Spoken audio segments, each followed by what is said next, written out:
Welcome into a brand new edition of the Bleav in Carolina Panthers podcast. I'm your host, Desmond Johnson, along with Schuyler Callihan from Sports Illustrated and Carolina Panthers all-time leading rusher Jonathan Stewart. We have to all apologize. We were all a little bit late today. We all got different things going on, but we are here for you. We are here for the viewer, the listener, the Carolina Panthers fan. Just like any other Thursday, it's open mailbag Thursday. And just like Just Don't Care says, be a friend, tell a friend about this podcast and smash that like button to help grow this channel. You can do that at the Tobacco Road Sports Radio YouTube channel. Just go to youtube.com/@Tobacco Road Sports Radio. Follow Bleav at Bleav on Twitter, and you can get to not just our podcast, but all NFL podcasts. There is one dedicated one for every single NFL team that has a former NFL player attached to it. So definitely check that out. And you can also hear us on the Sirius XM app. Just search Carolina Panthers and it'll pull up the Bleav in Panthers stuff. We got a lot to get to. We're going to, of course, preview Seattle and Carolina. It's a 4:35 kickoff on Fox this Sunday. We'll get into the do's and don'ts in terms of what Carolina needs to do and what they need to stay away from. We'll get to the latest Panther news from the week, some news on owner David Tepper and his battle with the state of South Carolina, I guess is the best way to put it. And we'll get you some odds and some things to look at for the game upcoming. If you have a question, if you have a take, if you have something you want to talk about regarding the Carolina Panthers, you can do so right now while we are live. Just type it in underneath the YouTube video or underneath the Facebook watch video. It'll pop up here and we'll be able to talk about it on air. Before we get into the nitty gritty of everything, let me read a quick thing from our sponsors over at Bet Online. Football is back. Bet Online remains your number one source for all your football betting needs this season. You'll find the latest odds, matchup info, player news, and game trends. And as your continued source for all sports wagering info, Bet Online features live betting, free contests, live scores, and giveaways all season long. Always the fastest and easiest way to bet on all your favorite sports and events like MLB, MMA, tennis, boxing, and even golf. Head to betonline.ag to join and receive your 100% welcome bonus with your first deposit. Make sure to use the promo code Bleav, that's BLEAV, to receive your rewards. Bet Online, where the game starts. And typically on a Thursday, you all know what time it is. Yeah, I'm going to tell you why we mad, son. I'm going to tell you why we mad, son. We tell you why we're mad. Should we do that first, guys, or do you want me to get into the latest news? Yeah, let's talk about this. Okay, so let's do tell them why you're Broncos. For those that don't know, every Thursday it's open mailbag, and it's also Tell Them Why You're Mad Thursday, where it's got to be football related. It doesn't have to be Panther related. It just has to be football related. Something we saw or experienced or whatever this week that just got us like piping hot mad. I feel like Stu wants to go first. So, Mr. Jonathan Stewart. I'm going to tell you why we mad, son. I'm going to tell you why we mad, son. Tampa Bay, New Orleans, division rivals for the Carolina Panthers. Now, listen. Tom Brady, I'm mad at you for being great. I'm mad at you for being great, being the GOAT. I'm mad at you for coming down to the NFC South and being disruptive. Okay. I'm also mad at the running back for the Saints, man. Come on, man. Third. Kamara? No, Mark Ingram. Oh, wow. Wow. Okay. So we get a flat pass, and I understand the elements of the game. I understand being hurt. I understand playing hurt. I've done it for my whole career, basically. You had one chance to get the first down, and you just jump out of bounds. You could have jumped into the defender and picked up the first down. If they would have picked up that first down, bro, we would be sitting here with the Carolina Panthers going into the Seattle Seahawks week, really looking at, first place. Sitting at, right there with the Bucks. And so I'm mad at them for really losing a game they should have had, basically. So it pissed me off. Yeah, I'm going to tell you why we mad, son. I'm going to tell you why we mad, son. Schuyler, you want to go or do you want me to go? I'll go ahead and go since mine's not that entertaining. Perfect. I'm just not a very mad person. So, transfer portal. Ooh, man. I cannot stand the transfer portal, and I think there's some good things to it. Let me put it this way: I think it's a good thought. It's just being poorly executed. There's got to be some way that the NCAA, which I mean, for us to actually rely on them to do anything right is a pipe dream, but they need to do something to where it's not going to be just utter chaos 24/7 every year and just become free agency, because that's exactly what it is right now. Kids are just leaving to go get the bag. They're leaving because they're not playing. And I get it. If you've been there 3-4 years and you're not seeing the field, yeah, go somewhere else. But when you're there for a semester, some of these kids that are true freshmen spent one semester at the school and they want to leave already. Like, come on, like, be patient. And I get every kid's reason to transfer is completely different, but a lot of these things are coming down to NIL and everything like that. And my biggest thing is, like, don't be so focused on the NIL, because eventually that money's going to run out. If you get $200,000, that $200,000 check ain't going to be coming every single year for the rest of your life. You got to set yourself up to succeed, whether it's academically, professionally, athletically, whatever. But again, I do believe you should be able to transfer and play right away. I transferred myself, but what I would do is make some sort of academic stipulation to where you have to have a certain GPA to even enter the portal.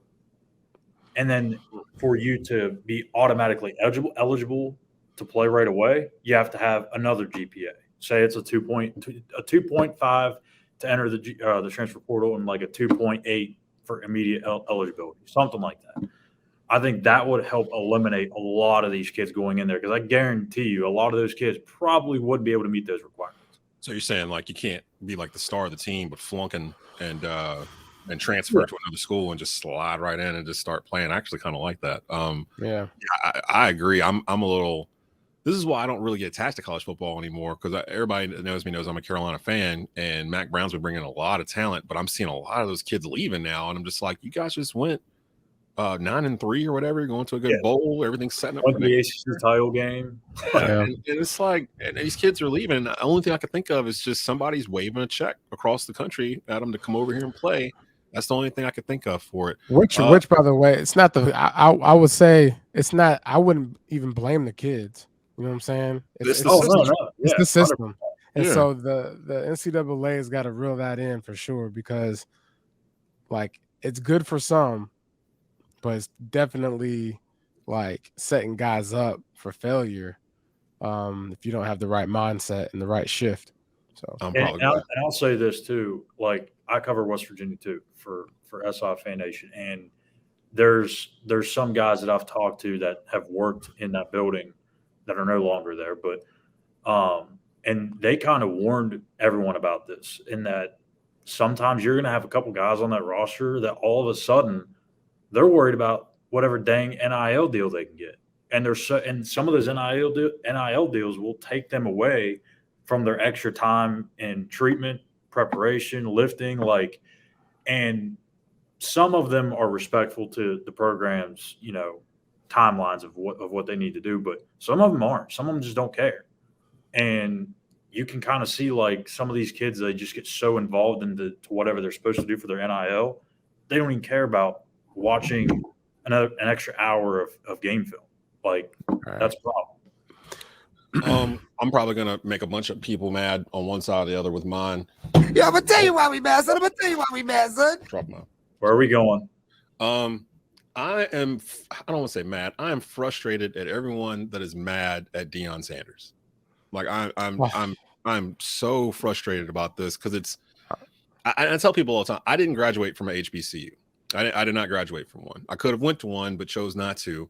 However, I do count the largest HBCU on earth as one of my clients in North Carolina A&T State University. So I'm over there a couple times a week, especially during football season. And no matter how often I'm there, no matter who I'm around or what I'm doing or what's going on, I can never, ever duplicate being a student or a faculty member or alumni of one of these schools. Like, it's just, there's no way possible to do it. Deion Sanders didn't graduate from HBCU. He went to Florida State. I know he got an honorary degree or something after the fact a year or two ago from one of them. It's not the same thing. And I'm seeing it's mainly my HBCU friends that went there that just, I think they feel hurt that he left in the manner he left because of what he was preaching while he was there. And I think that they may have got caught up in the whole, he's going to save HBCU football and athletics or whatever at this level. And he was never there for that. That was never his goal. That was never what he was trying to do. Deion was trying to get to a Power 5 school to coach, and he wanted Florida State. Florida State didn't want him. So I think he could have avoided all of this by just saying when he first got to Jackson State, I'm going to get you to where you want to be. But if you're not in it, you should have known. Deion didn't stay in one place in the NFL longer than 4 or 5 years. The man don't stay anywhere for very long. And Deion was bigger than Jackson State, like when he got there. And then I saw this thing, actually Ninth Wonder, the producer Ninth Wonder, he had posted online. It was like a list of things that had happened over the past 2 years at Jackson State that might have gone into Deion deciding to move on.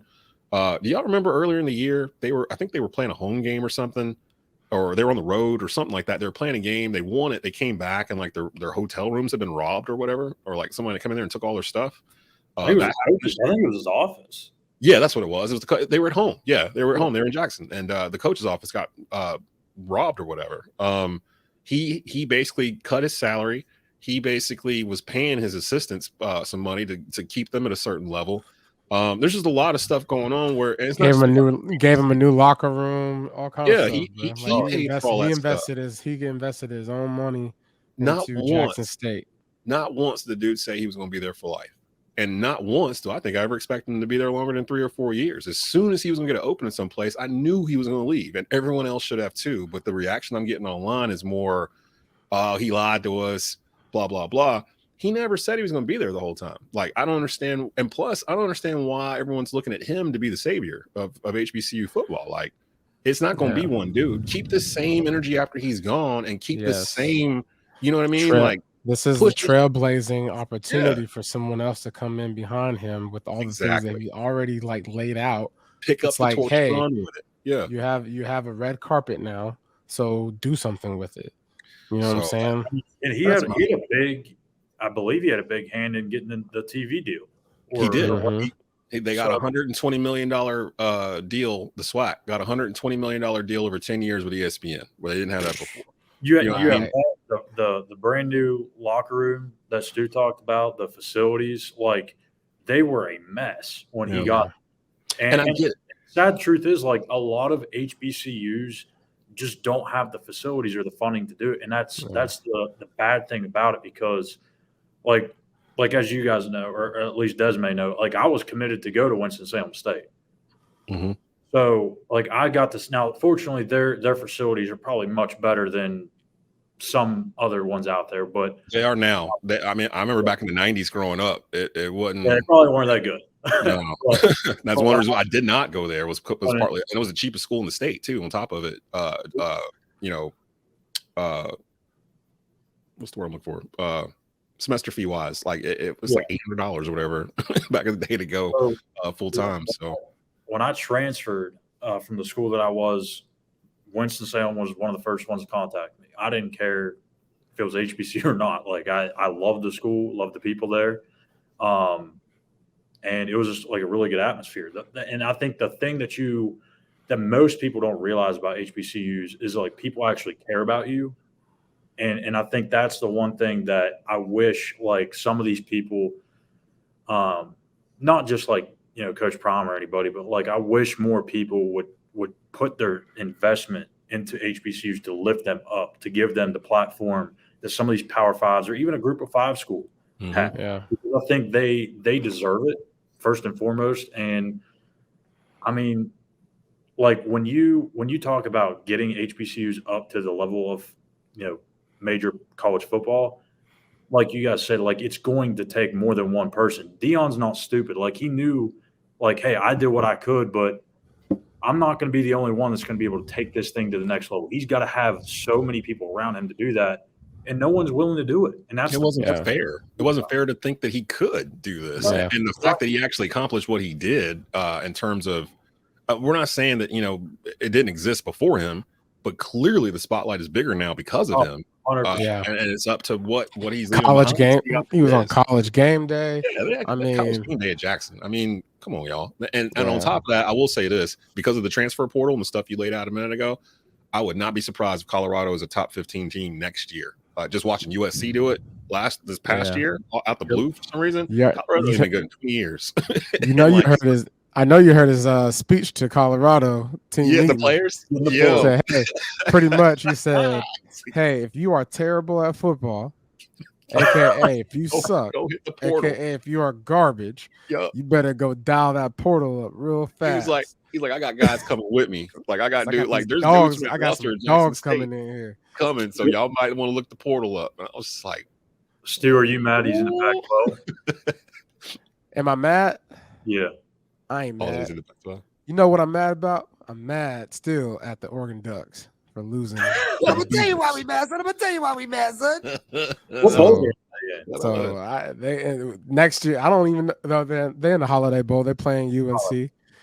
Oh, that's right. Yeah. They better smack the dog piss out of it. Man, I don't even know who's playing. Like, we got kids decommitting, going in the portal. Phil Longo just left for a job. Like, I don't even know who's going to be there. Like, so I don't know. Okay, so I know a lot of times I've had a couple people be like, hey man, why y'all talk about other stuff? Why don't y'all talk about the Panthers? We were just on a bye week. All right. We don't have we're gonna be real with y'all. Like, we didn't have what?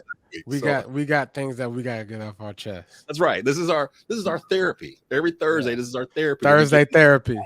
and y'all can join in. Yeah, I'm gonna tell you why we mad, son. But I understand you guys want to get to some Panther stuff. So the main news that came out this week, I don't know if you guys saw it, but Carolina Panthers owner David Tepper, this just came out this morning, has settled his tax fight with York County, South Carolina. So for those that aren't aware of this story, David Tepper was building a brand new practice facility. It's going to have new hotels and restaurants and all this stuff in Rock Hill, South Carolina, about 25 minutes from where the Panthers play. About halfway through it, they stopped construction. I never got an answer as to why they stopped. It had something to do with the money, wasn't it? Like something was going on. Tepper was like, nah, and they stopped it all. And then the county decided to sue David Tepper by saying that he did not handle the funds correctly that they had gave him. Tepper, I believe, was saying he never got the funds. And then they opened a criminal investigation on this earlier in the week. It didn't necessarily mean that David Tepper had done anything wrong. It was just like the next step in the process. What this means is that York County is agreeing that its dispute with Tepper is totally resolved. The real estate company that Tepper opened that handled this project, that's totally resolved as well. Tepper will pay the county $21 million in sales tax money, and the remnants of what they built there is still there. And actually, they're hoping to sell it, from my understanding. So that was the main news that came out of the Panther camp this week. Steve Wilkes has been making the rounds in the media. Let's just get to the game preview. Panthers versus Seahawks. Oh, I'm sorry. Go ahead. Baker. Oh, boy, Baker who? Oh, hello, Baker Mayfield. Like threw him in. I'm just like, oh, no. Baker Mayfield played quarterback for the Carolina Panthers. Desmond. Who's that? Yeah, I guess we can talk about that a little bit too. Baker Mayfield let go by the Panthers this week. He might be starting tonight. He might be starting tonight. And I was going to ask, how hard is that, Stu? How hard is it for a quarterback to hop off a plane and 24 hours later be starting an NFL game where the whole country's going to be watching because there's no other NFL games on tonight? Look, the authentic answer is I don't know. Because I ain't never played quarterback and I ain't never did that. But I do know that if you a dog, you a dog. You know, if I played running back and I've never had to suit up and figure out an offense within a couple hours and just jump in. Cam did last year. Kind of, yeah, sort of. Well, it depends on who you ask. That's because Cam's special. Yeah, maybe you ask Matt Rule. He didn't know the whole playbook. So, but I do think that preparation is preparation, and at the end of the day, when it comes to offenses and whatnot, all it is just terminology, right? If you pick up certain things that you can kind of connect with, offensive coordinator smart enough to to say, hey, we'll dial it back and we'll roll with what you know. It can be done. They don't have a choice. I think John Wofford, the backup quarterback who went to Wake Forest nearby, is injured. I don't even know the third dude. I don't think he's ever started an NFL game. So it looks like Baker may play. Who was the third guy? Perkins, I believe. Bryce Perkins. Bryce Perkins. Why does that name sound? Played at Virginia. Played at Virginia. Okay.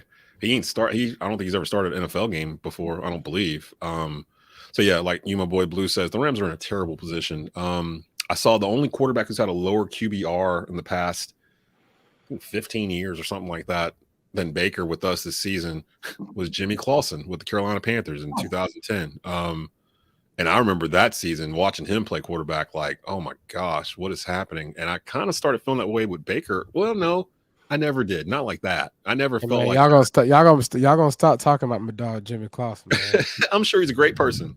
I'm sure he's a great human being. I really do. That season, man. I mean, granted, it led to Ron Rivera. Jimmy was thrown into hot fire, man. Yeah, it wasn't very fair because like he went to Chicago. Jimmy went to Chicago and did all right. He did his thing in Chicago.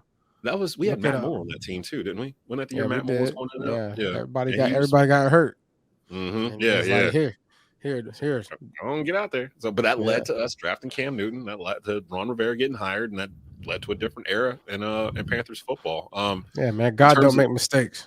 In terms of Baker, though, he had been told by the team he was not going to start or be the backup for the rest of the year. So Baker actually asked for his release, and it was mutual. So the Rams will pick up the remaining, I think, $1.35 million of his salary this year. Matt Stafford's probably going to go on IR for the year, I would think. He's got like a spinal cord contusion or something to that effect. So I think he's done for the year. Aaron Donald's been not playing. The Rams are banged. They're 3-9.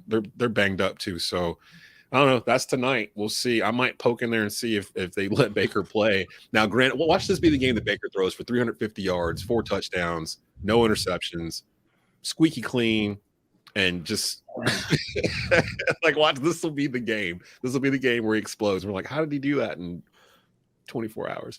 You, my boy Bleav, Baker's going to be out there calling Madden plays. He might have. That might be. Hey, coach, y'all play Madden? Yeah. This run, I know this one really well. Slam. Slam. Blast. So let's get to it. Panthers Seahawks. We all know what the deal is. Panthers are 4-8 on the season. They're third in conference, but there's a chance. There's a chance if they get hot here and do something they've done before, which is basically win out, they kind of almost control their own destiny because they do play the Bucs again. And the Bucs are ahead of them in the standings. The Falcons, I think the Falcons are about to switch quarterbacks, and Kyle Pitts is on IR. So I think we can kind of push the Falcons off to the side. I told you about them Falcons. Saints, Bucs, and us is kind of what I think is going to be. And the Saints, I'm not sure if they know exactly what they're doing themselves. So I think it does kind of come down to Panthers and the Bucs. Tom Brady, man, he won't go away. These Seahawks. Carolina's 4-10 all time against the Seahawks. The Seahawks have won the past 3 times. Let's talk about keys to victory. Yeah, let's get into keys to victory here. I got my one key. You got your okay. Go ahead and hit us with your one key while I'm scanning. Y'all ready for this? You ready for this one key? I want everybody that's listening to go YouTube, go find some clippings of Josh Jacobs playing the Seattle Seahawks. Oh, we talked about this last week. Yeah. My boy went off. He ran for 33 carries, 229 yards. Did you see anything in particular when you were watching it that made you kind of go, oh, that can be exploited? Or was he just getting off that day? Offensive line, pretty suspect. The offensive line was out there moving furniture. Okay. We can do that. And so we get to the second level with Deontay Foreman, Chuba Hubbard.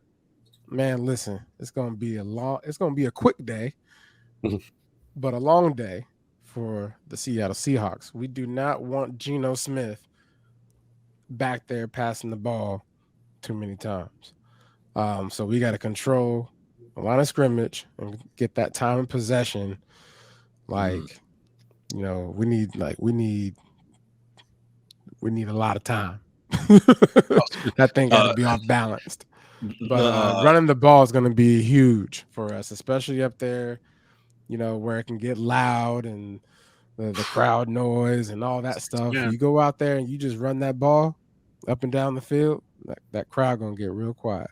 Here's some nuggets with what Stu just said. The Panthers this year are 3-0 when possessing the ball longer than their opponent this season. That's tied for the best in the NFL. The Seahawks have allowed an average time of possession of 33 minutes and 1 second this season. That's the third highest in the NFL. The Panthers are winless when they're trailing at the end of the first quarter. That's since the 2021 season. That's the worst in the league. What's the stat about rushing yards for the Panthers? Let's see. The Panthers have averaged 126 rushing yards. Well, Panther running backs have averaged 126 rushing yards per game since week 10. That's the fourth best in the league. The Seahawks have allowed an average of 206 rushing yards per game since week 10. That's the worst in the NFL. Now listen, 206. Deontay Foreman, I hope you're watching these long runs, these explosive plays, the film from Josh Jacobs. Okay, the keys to victory. Ooh, this just sets up like easy peasy. I don't want to say easy peasy because it's football, but the Panthers have rushed the ball on about 60% of their plays from scrimmage since week 10. That's the highest in the NFL. The Seahawks have allowed 5.6 yards per carry since week 10. That is the second worst in the NFL. Yeah, let's get it. I mean, we're laying it out here. It do falls right into the game plan.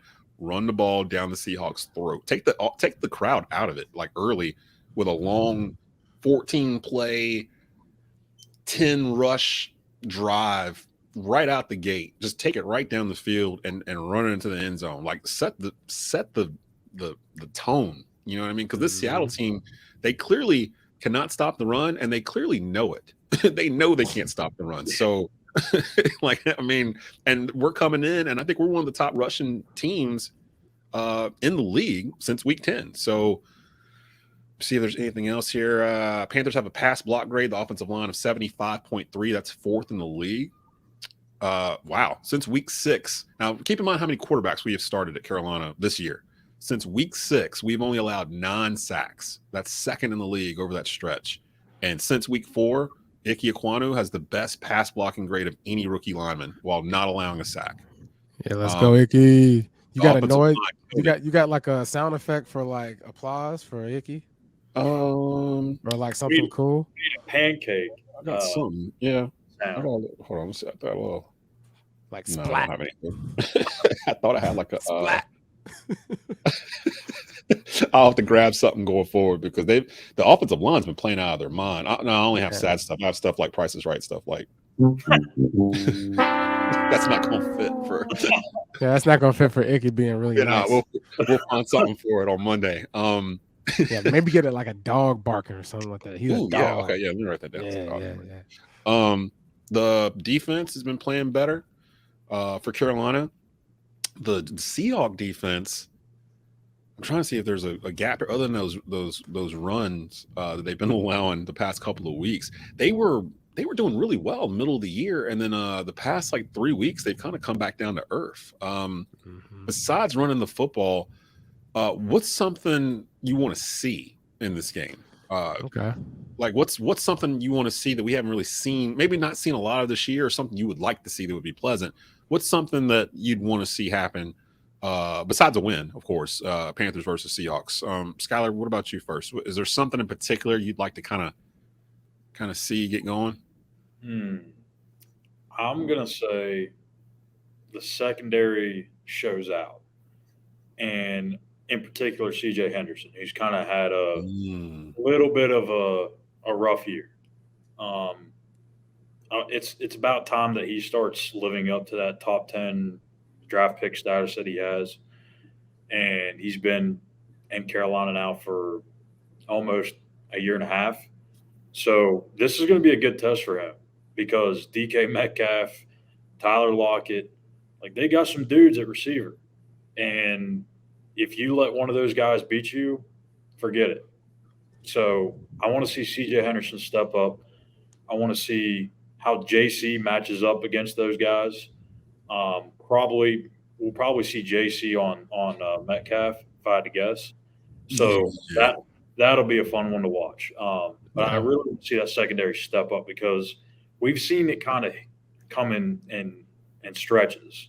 I want to see it be consistent because Geno Smith, tell you what, boy, I've been watching this dude play since he was in college, and I'm telling you now, if he has a slither of space, he will expose you.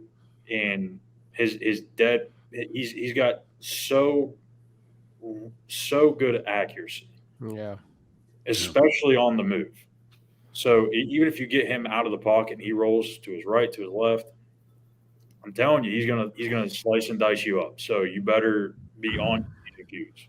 I'm curious about that too, the Geno Smith factor, because you think of him from afar, like he's a backup, blah blah blah. He's limited, but he's perfect for Seattle's offense. What Pete Carroll wants to run. He never had a second chance either.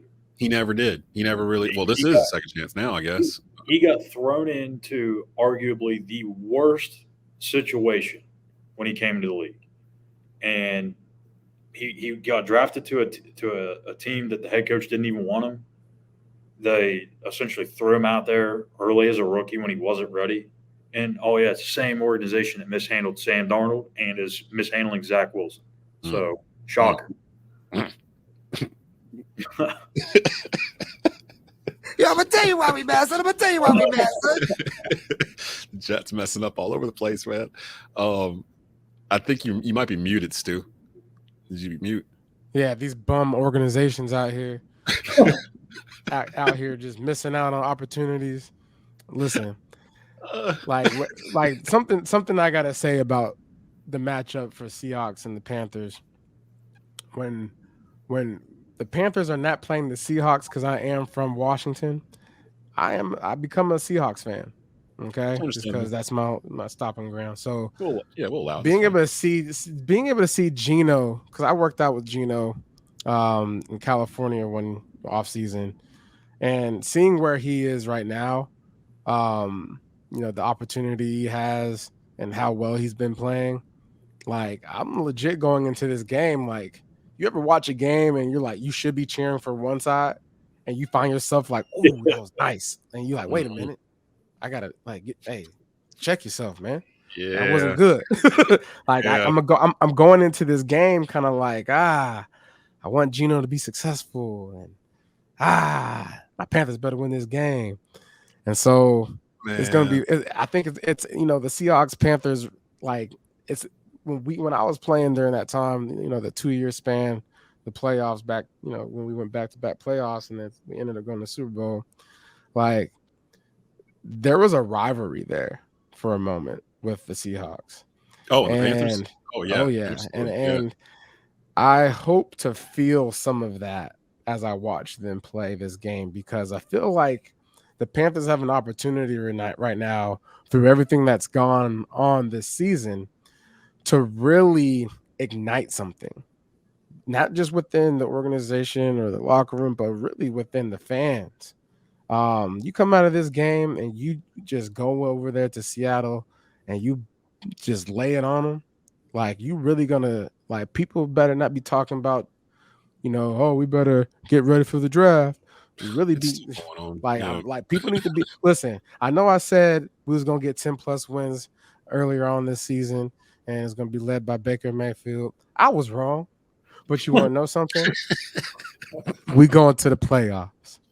We're going to the playoffs. All I gotta say is, one, yes, you're correct. Because if you win this game and you got Pittsburgh and Detroit next up on deck, that's a chance to go on a run. Although Detroit is a Dr. Jekyll, Mr. Hyde kind of team, they can drop 40 on you, and then they might score 7.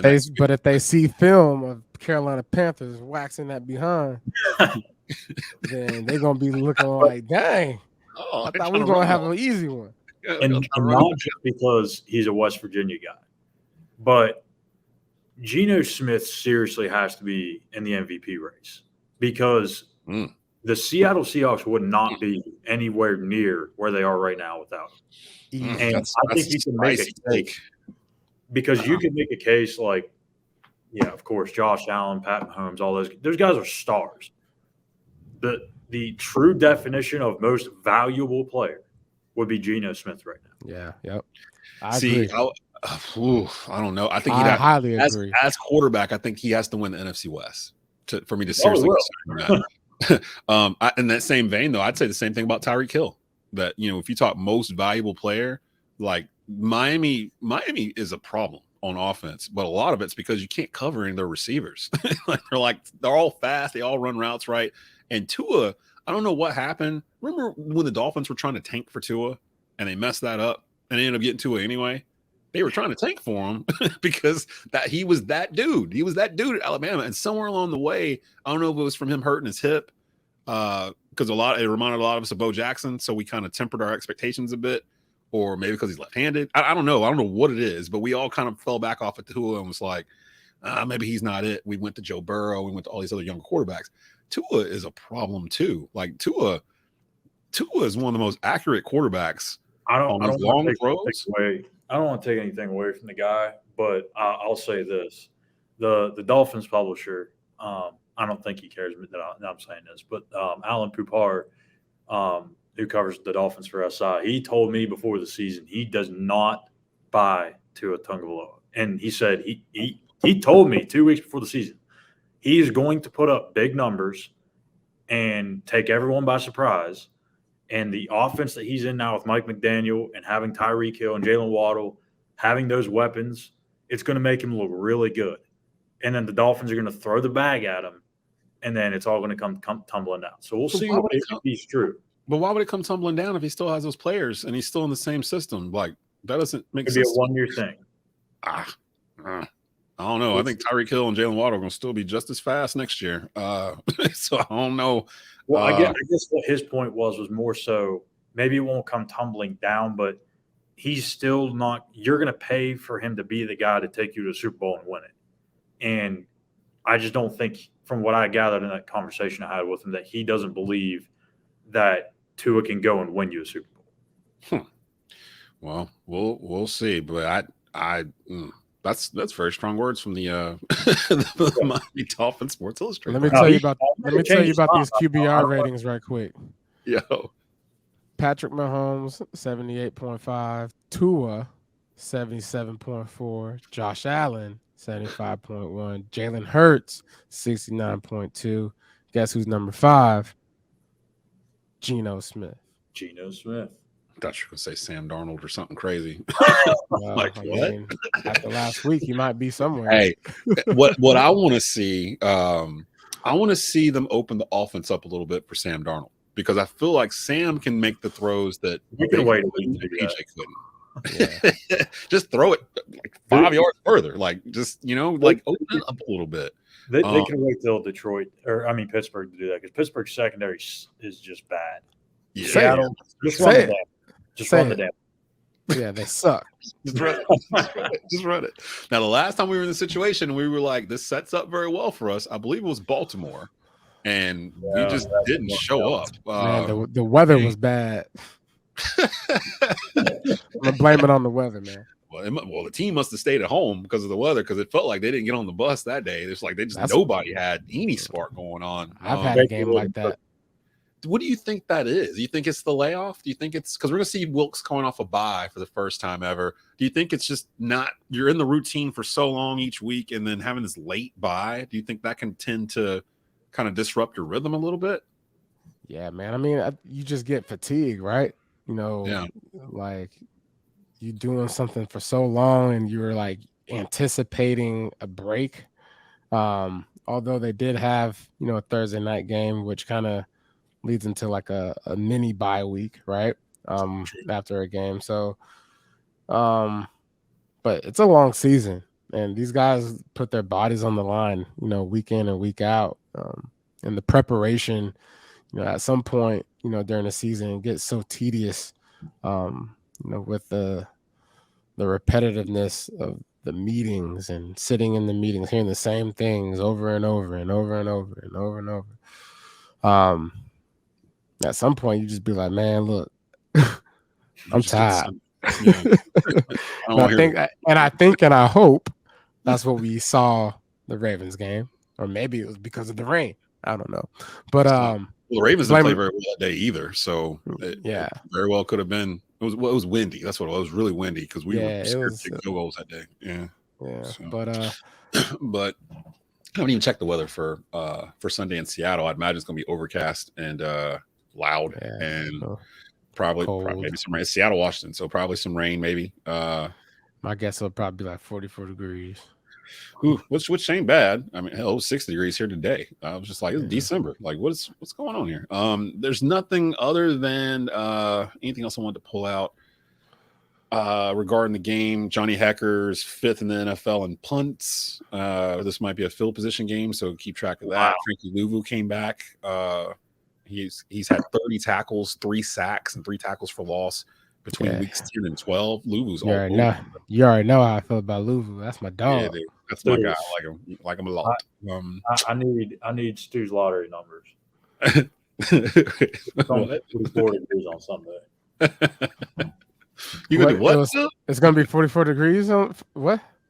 Washington? Man, you guessed that. Nah, listen. That's just usually what it. There. That's usually what it is during this time of year. I'm a big weather guy too. So like, I go to the Weather Channel all the time and just kind of sit there and just look at it. Oh, you like me? You like when it's hurricane season? There's like a hurricane coming. You just sitting like this, like watching, like, oh, is it close? That thing close? It's a 4.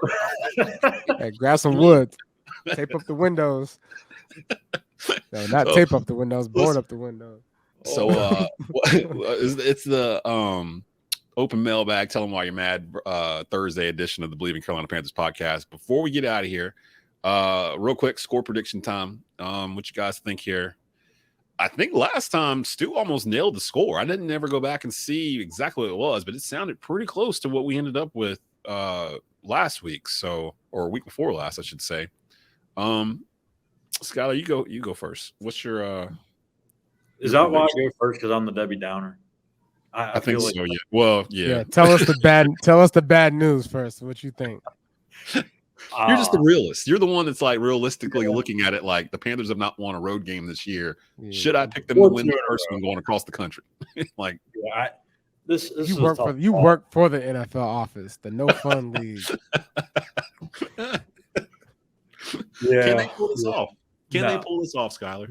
They don't. And I'll be real with you. I'm gonna go ahead and tell you now they're gonna win the next 2. So after this one, I always say that. Yeah, they'll win the next 2. But no, I don't think they'll win this one. I think Gino's just gonna have another really good day. Very efficient. They're gonna stay on the field, as Des pointed out. I think they lead the league in time possession. And when you don't get off or when you don't stay on the field yourself, which the Panthers have not done this year, regardless who is a quarterback, you're going to be in big trouble. So don't have a score prediction right now. I'll have that probably on Saturday on our site. But yeah, I'm going to go with the Seahawks. Stu? I'm hurt, man. You look disappointed. I want to make you happy the next 2 weeks.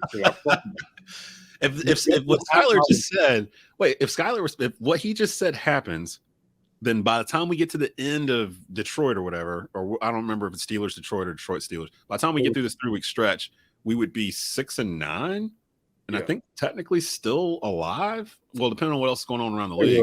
They will be alive 2 more times. Tampa's going to lose 2 more times in the next 3 weeks. Yeah, they'll lose to the Niners. They got the Niners on a short week. Yeah, they got the Niners Sunday. Who is it right after that?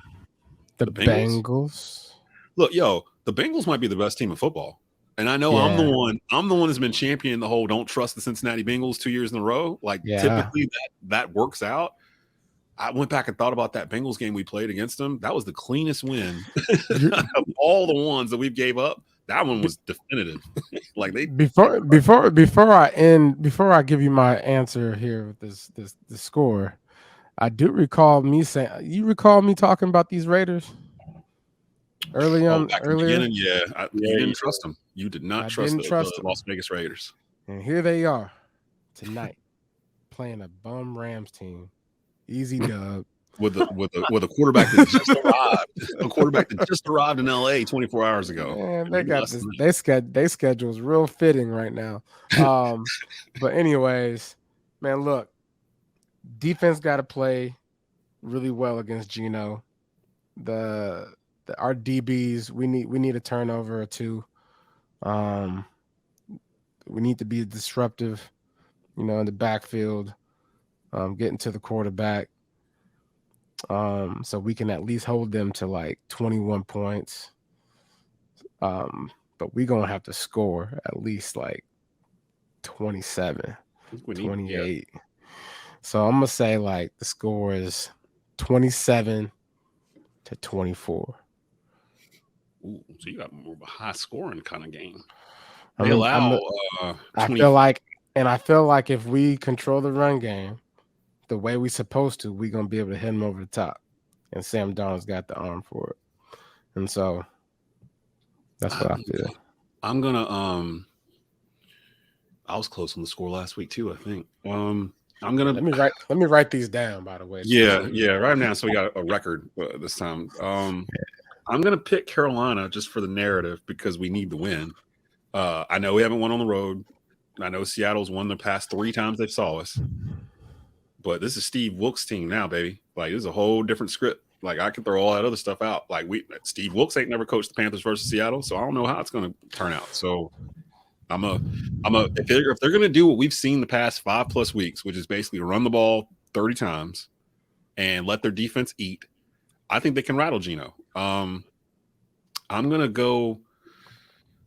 Honestly, I'm going to go 24-10 Carolina. I think that was the score I picked last week. I think it's going to be one of those games where Carolina sets the tone early. They run time of possession.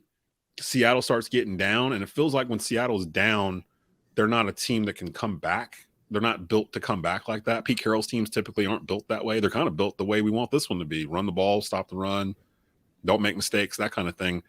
They're not a fast scoring, like they're not the Bengals, they're not the Chiefs, they're not Miami, they're not these teams, Buffalo, they can get down the field in like 30 seconds and score, and you're just like, I expect them to do that. I don't think that's Seattle. They had a good stretch a couple weeks back, but they've kind of come back down to earth the past 3 weeks. They are at Seattle, and I know it's one of the loudest places in the NFL, but these are not the same Seahawks that had the Legion of Boom and Russell Wilson actually converting passes and, like being Russell Wilson. Like, that's not there anymore. And I know Geno's having a good year, but it's not exactly the same as it was before. I think the aura might be gone in terms of the intimidation factor of going in there to play. I'm going to say 24-10, and I don't think it's going to be that close of a game. I think it'll be a game. I think it'll be a statement game for Carolina, as much of a statement you can have 4 games under 500. But I think it'll be one of those games where the nation will be like, can Carolina make a run for the NFC West? The conversation will start after Sunday. After what they do in Seattle, the national media will have to look at them and go, look at their schedule. They play the Bucs again. Can they do this? It kind of sets up for them to do so. Remember 2014? Like all that narrative is going to start coming back, I think. So I'm going to go 24-10 Carolina.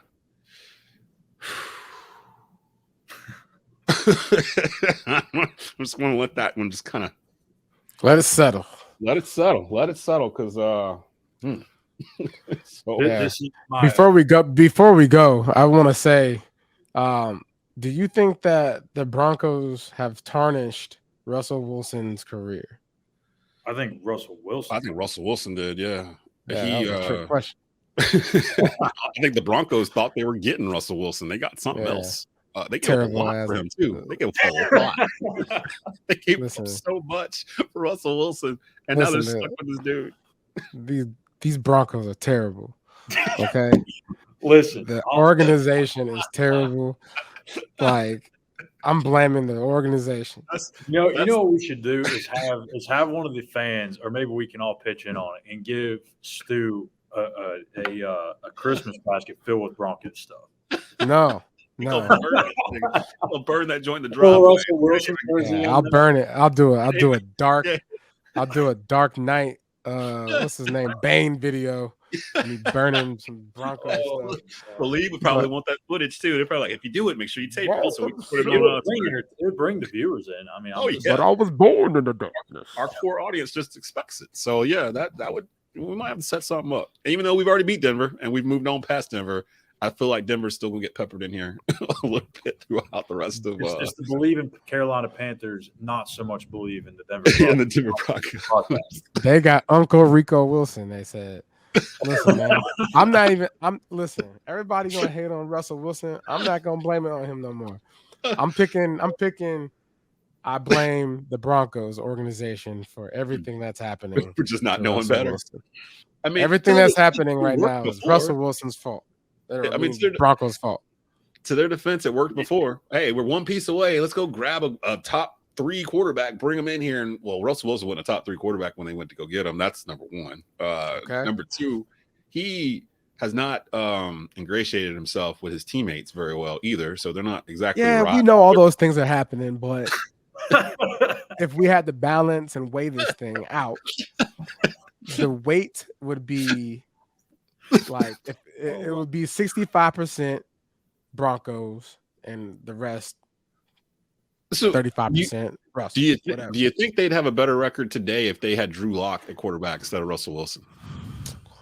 Oh, maybe another game. I think they would be better if they had a better coach, if they had a better GM, if they had a better whatever's going on upstairs. They got to change all that. They got to change all that. They might need to change that color. They got to change that color scheme too. Somebody gonna catch the blame for it. It's gonna be Nathaniel Hackett. I'm surprised they haven't let him go already. But yeah, I'm not blaming John Elway. I know that. We'll leave John out of this. Yeah, I think John Lynch is the GM. John Lynch. Yeah, pretty sure he is. Isn't he still? Isn't John Lynch still the GM of the Broncos? No, he's the 49ers. George. Who am I thinking of? Boy, you just went into a hot tub time machine. I could have sworn John Lynch was the GM for the Broncos. I could have sworn he's with the 49ers. Okay. Yes. Yeah. Was he there before? There. I must have just dreamed that into existence. I don't know. I know what you're thinking of. You think John Elway and Paxton Lynch. Paxton Lynch was the quarterback. Is he still? I don't even know if he's still in the league. No, he's not even in the NFL anymore. I think he's in the fan control league or something. Oh gosh. Sponsored by State Farm Insurance. John is with the Niners. Okay. My bad, Thanks, y'all. You, my boy Blue. Yeah, sorry about that, y'all. We got to get out of here. Panthers, Seattle, 4:25 kickoff on Fox. Sam Darnold versus Geno Smith. We're still rooting for our boy Steve Wilkes to get another win.